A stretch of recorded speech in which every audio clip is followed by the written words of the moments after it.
Hello, if you're watching this, you're probably an online student. My name is Miss Merriman, and this is Pre-AP English 1.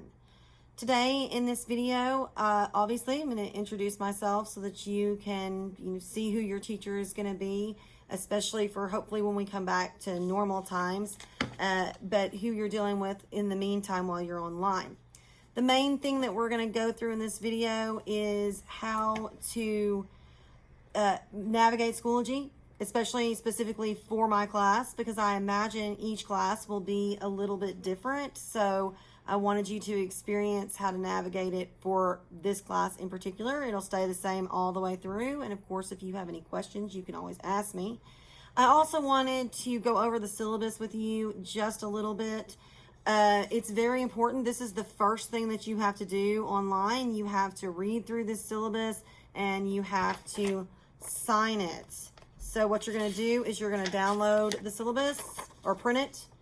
You're going to sign it and you're going to resubmit it. I do have it where all you have to do is download it and you can type your names, you and your parents' names in the box. Basically, you're agreeing when you sign this, you're agreeing to these rules. So it's very important that you read through these rules. I know there are a lot of them. I mean, there's like 4 pages, but I cover everything rule-wise that you're going to come across, and you'll know what to expect, what I'm going to enforce, what I'm going to expect out of you as a student. This is a high-level class. If you took pre-AP in the junior high, it's not the same. I have to be honest with you. Pre-AP in the junior high is way easier than what you are going to experience pre-AP here. Way easier. But there's several reasons for that. One, we're trying to prepare you for the AP test. And that is an extremely difficult test. I'm trying to think how long it is. It's 2.5 hours long, and it's timed, the whole test.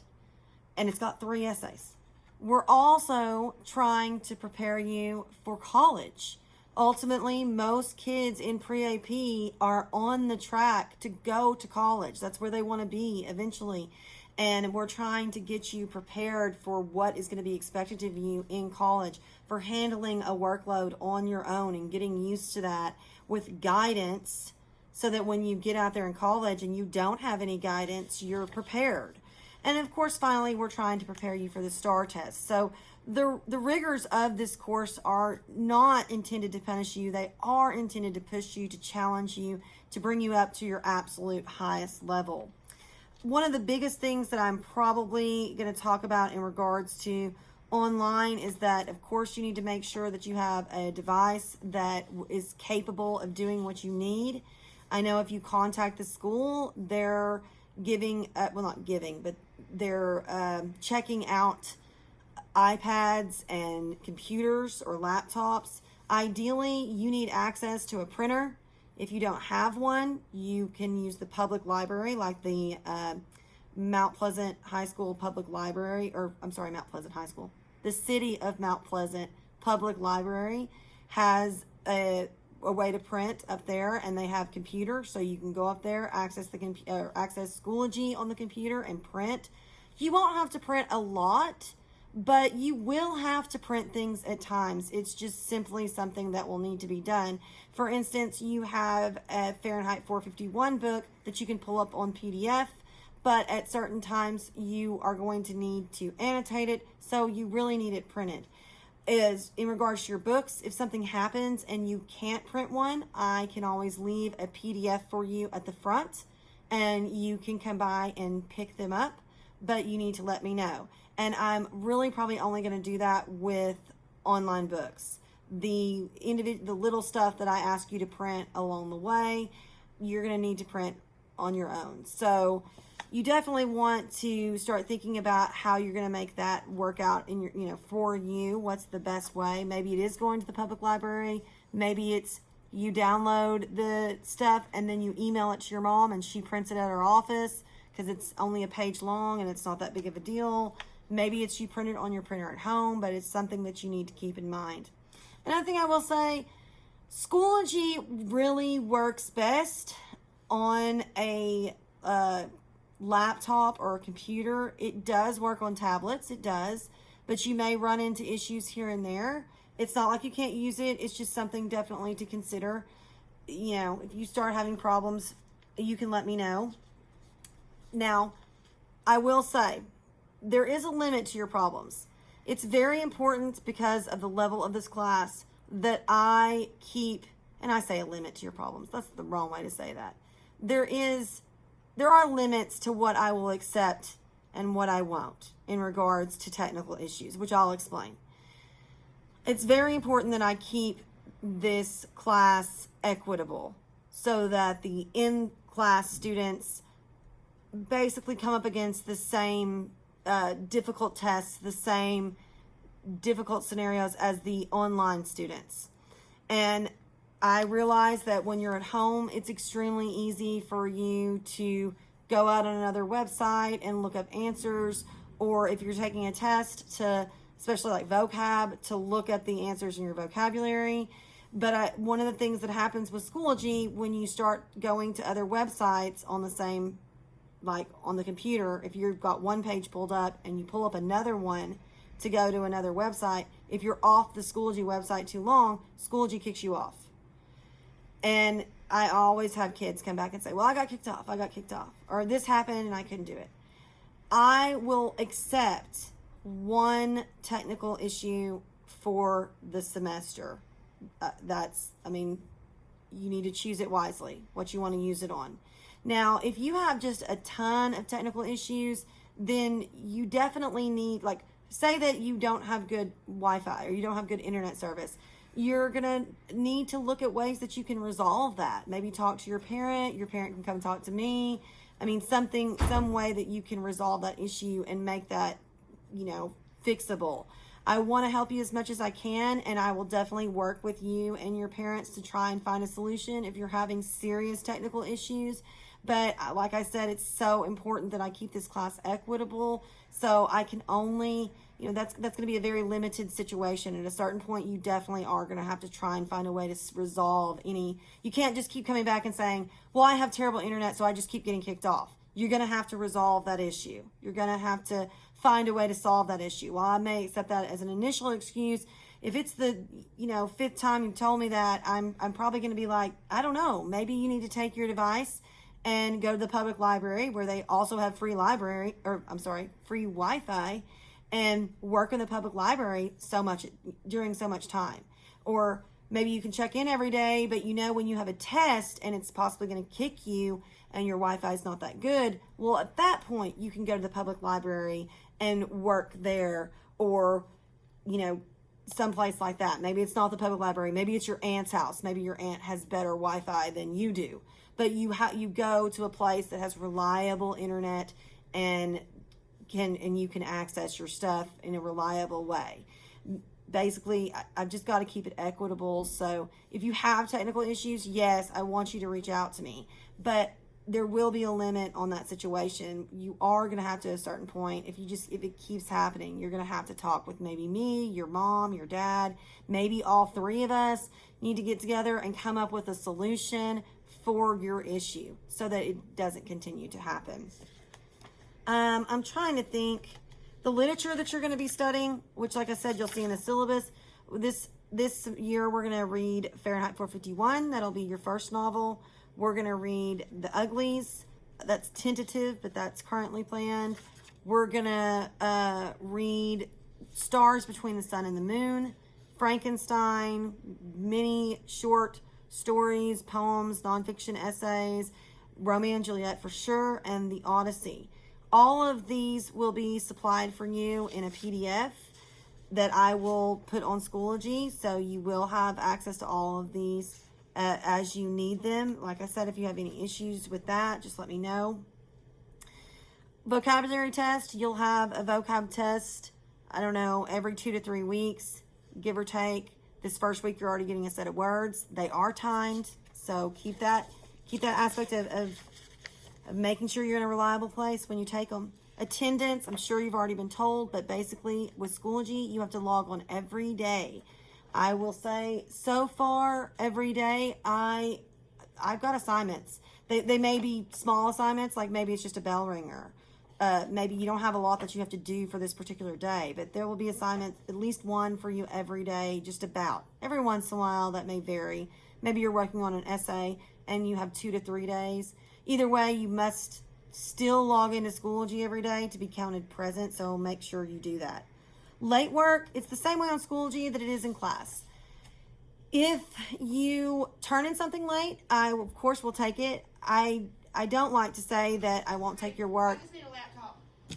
Come in and get it. Sorry. All right, sorry It's okay. for that I had a little interruption, so I had to kind of edit the video some.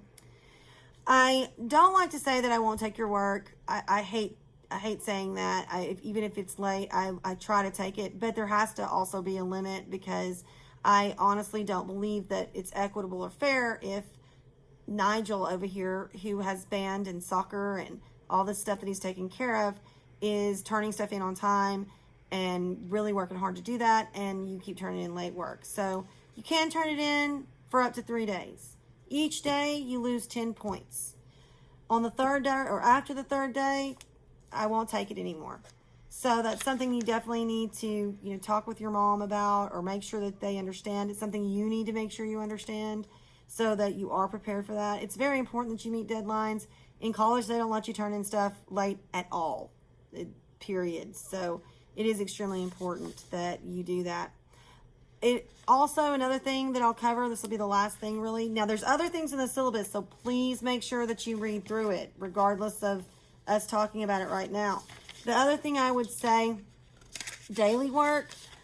Anytime you turn something into me, no matter what it is, if it's a test, if it's, well, I guess not the test, because that'll automatically put your name on it. But if it's daily work of any kind where you're pulling off something and you're printing it and you're resubmitting it, or you're pulling it down, you're downloading it and you're typing in it and you're saving it and resubmitting it, anything that you do like that, you need to make sure that your name is on it. That is your first and last name, no nicknames.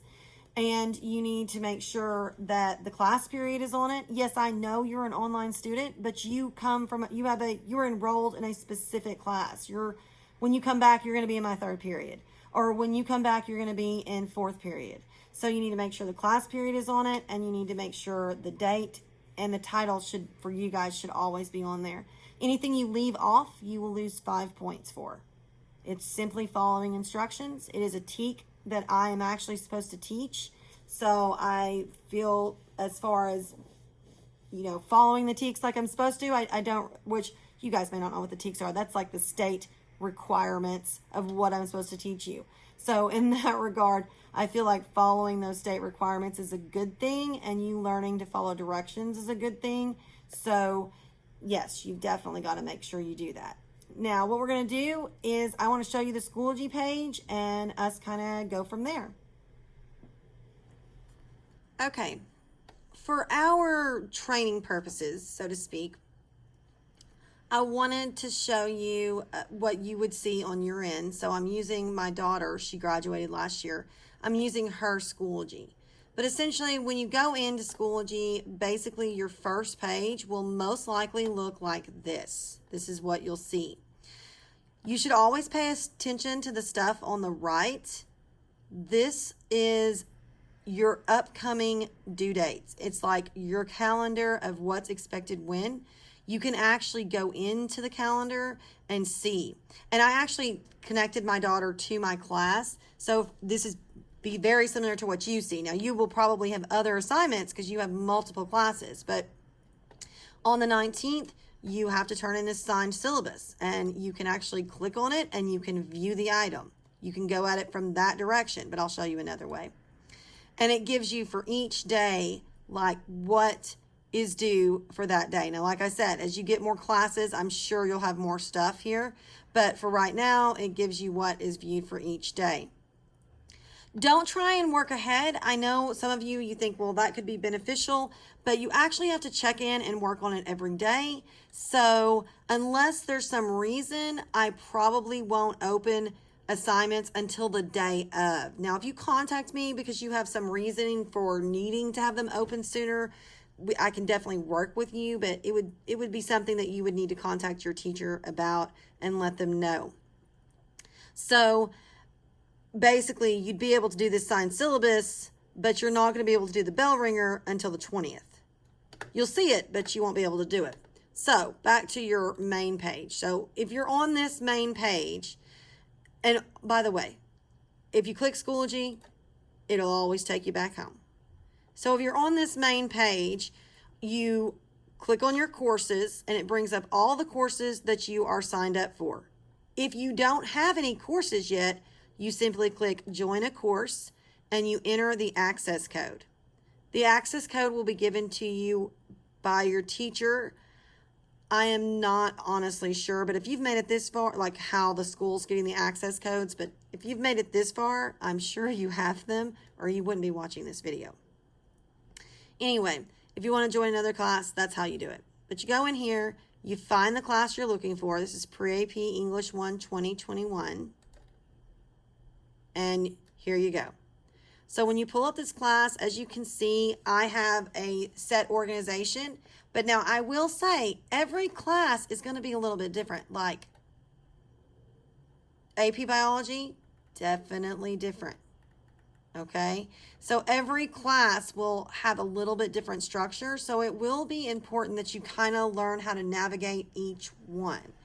Mine, I feel like is pretty simple, but I wanted to give you some heads up about it. Handouts, this is going to be anything that I ever ask for you. Like if you were in class, I would give you in person. Like I would hand it to you. That's what the handouts are. I keep these online for my in-class students, really, not so much for you. Not that you can't access them here. You're more than welcome to. But I also include any handouts that you'll be given in your actual week you're working on.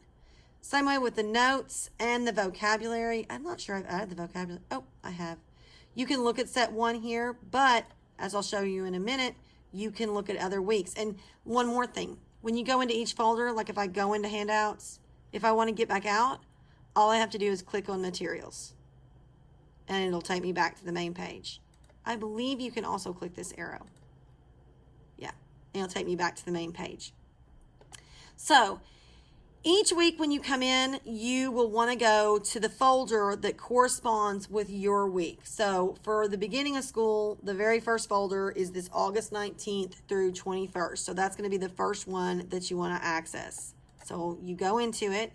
Right off the bat, it tells you this is a to-do list and that you need to read it first so that you know what you're doing for the week. Now, that being said, all of your assignments and everything you're doing is in order. So the very first thing that you're going to do is this pre-AP syllabus. The very next thing you're going to do is the signed syllabus. The very next thing you're going to do is the vocab set. Like they go in order. So at the very least, you should be able to just go straight from top to bottom and do the stuff as you go. Now, if you're more of, you want to know what's coming up and you want it explained to you thoroughly so you understand, if you go into this first folder, you will come across a lesson plan. No, this is not a lesson plan like teachers normally do. It is one that is set up to be easily understandable for you and easy to follow. So, like I said, the first thing that you'll do, I haven't added it yet, I'm recording it right now, is you'll watch the introduction and the syllabus video, which you're getting right now. The second thing that you'll do is submit the signed syllabus. The third thing you'll do is check the vocabulary check and the folder and the vocab set. Now notice, okay, this is only 3 things, right? But you have a lot more than 3 things in this folder. That's because everything you need for the entire week of August the 19th through the 21st is in this folder, all of it. So where for the first day, you really just stop right here at vocab set 1. Then the next day you do this and you'll stop, I believe, here at bell ringer compound sentences. So this list is helpful just in the fact that it helps you keep up. All you have to do is go in and say, okay, well, it's Wednesday. This is what I need to do for this class on Wednesday. Or it's Thursday. This is what I need to do for this class on Thursday. Everything in red is the stuff that you're actually turning in. Also, pay attention to the actual instructions. If it says access and print, that does mean that I actually want you to print that and have that on hand, because it's going to be better for you to have this annotated checklist than to have to constantly flip back and forth from what you're reading to the checklist. Same way with this essay review. I think you should access and print it. Like I said, you definitely need to look at working out how to print stuff and get that kind of set up for yourself, if at all possible. Now, some other things. When you go in here, let's say you have this signed syllabus. That's your first thing, right? You have instructions here. Oh, I was showing history. My daughter's already submitted it. You have instructions here. You will need to download and sign the above syllabus. I tell you like how to do it. When I say above syllabus, it's on the very first page. So you just download your syllabus and you upload it. So let's say you were submitting it, right? You've got this submit button. Yours will say submit because you won't have done it yet. Right here on this first window, you just open it and it'll bring up all your stuff. So like if I was a kid, what I could do, I need to clarify those instructions. I will do so. I open the syllabus. Now, this view is quick and easy, but it is not recommended. The reason why is because you lose format when you pull it up this way. So I actually want to click this down arrow. Did it work? I think it worked. Oh, it did. You can't see it. Hold on, let me move my camera. Right down there at the bottom. And then it pulls it up. I've already actually got it pulled up. But then it pulls it up in Microsoft Word. And you want to enable editing. So when it pulls it up, then you just read through them. I actually have this set up so you don't have to print them. You and your parent need to, if it's saved right, type your name in here. Okay? And same way here. But you really don't have, I need to take that out there for y'all. But y'all get it. You type your name in and you sign your name. Anyway, and then you will save it. And when it comes time after you've saved it, after you and your parent have gone through it and read it, you go back and you submit it. Basically, you pull up that resubmit, you attach it. So I pick the syllabus. It's the wrong syllabus, but it doesn't matter. I click open to make it attach, submit, and voila. Now I can keep up with the number of submissions. Some things I will let you turn in, like I'll let you resubmit. Some things I will not. You can only do it one time. It depends on the assignment. So it's very important. It's also, like I said, so let's say you tried to move ahead. You want to go ahead and do the spell ringer. You can't. If you notice there's no way to submit it over here, it's because I have it closed out where you can't submit it. Now, if you want to go ahead and pull it up, it loaded down at the bottom, and do it that way. Remember, like I said, enable editing so you can type in it. Make sure you fill it out completely. You can put your answers below here. If you want to go ahead and do that, of course you can, but you can't actually submit it till the day of. So just keep that in mind as you go through and look at this stuff. I really think that is, I can't think of anything else I would need to tell y'all. You can message me if you need to message me. I think you can do that up in the side, but let's see. Sorry, I've never done it from the kids' side. Right here. There you go. So you do new message, and then you just pick me, basically. Let me type it in. I imagine it shows up. There we go. You'd select me, and then subject, and then, maybe you want to be taken out. And then you put that there. I hope you don't want to be taken out, but maybe you decide to. And then you type it in and you send it. I will get that message on Schoology. Please do not send me messages through email, like the school email, unless you cannot access Schoology. Same way with schoolwork. Submit your work through Schoology. Do not email it to me, to the MPISD email. If there is some reason that you cannot access Schoology or something is going on with Schoology, then yes, please email it to me.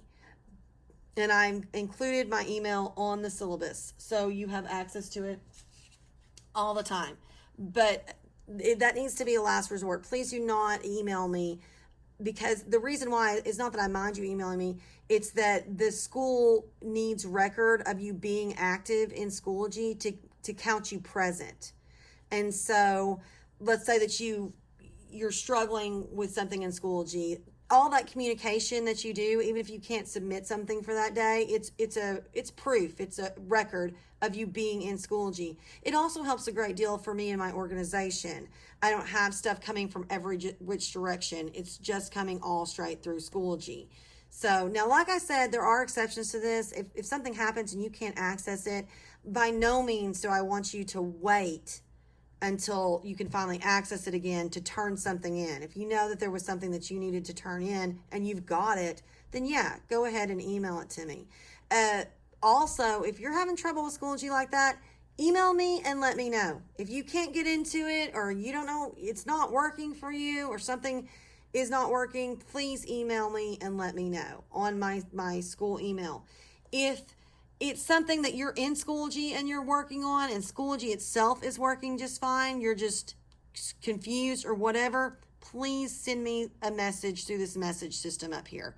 And I promise I will get back to you as soon as possible. Usually I respond very quickly, but it will depend. It does come to, I have it set up where it comes directly to my phone, because I have my Schoology on my phone, so that it will, I'll see the message immediately. Like, it gives me a little message saying so-and-so messaged you. But I may be up teaching or something like that, and I don't stay on my phone in class when I'm or check it when I'm teaching. So that being said, also be patient. It may take me till later that afternoon to message you. Although I will say, unless it's late at night. Now, if you message me at, I would say anytime after 8 o'clock, I am probably not going to message you back till the next morning. I might. Every once in a while I do. I feel generous.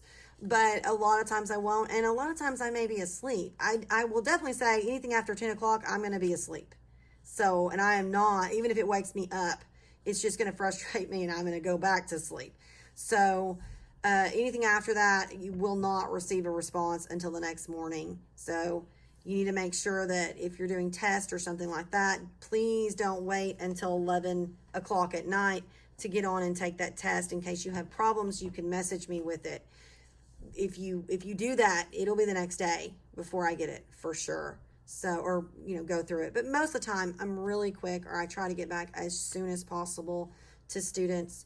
A lot of times I'll answer you immediately. Like, if you send me a message and ask a question, within a couple of seconds, I'll message you back.